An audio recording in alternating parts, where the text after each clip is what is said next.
Assalamu alaikum. This is me, MD Shakil Ahmed. My user ID is 2010237165, Department of Banking and Insurance at University of Rajshahi. So today my topic is about supervisory review process. So in the supervisory review process, we can firstly see the liquidity risks. So what is liquidity risks?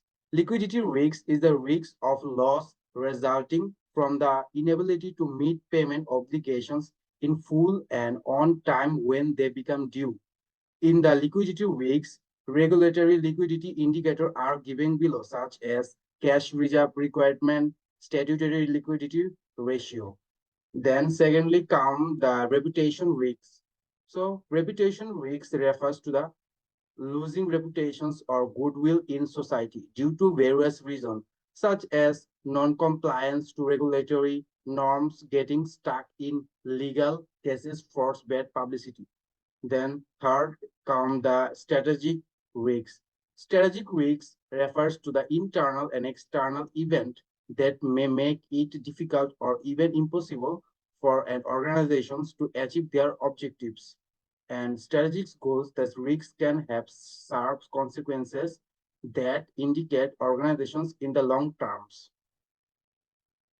Then come the settlement risks. Settlement risks is the possibility that one or more parties will fail to deliver on the term of a contract at a agreed upon time. It also type of counterparty risks associated with default risks as well as with timing differences between parties.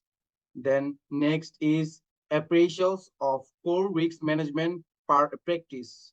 Bangladesh banks introduced core risk management system for assessing the risk management environment and practices in Bank 2003. Lastly, the environmental and climate change risks. Environmental and climate change risks refers to the uncertainty or probability of losses that originated from any adverse environmental or climate change event. Okay, so that's all from my side. Thank you everyone to view this video. Assalamu alaikum.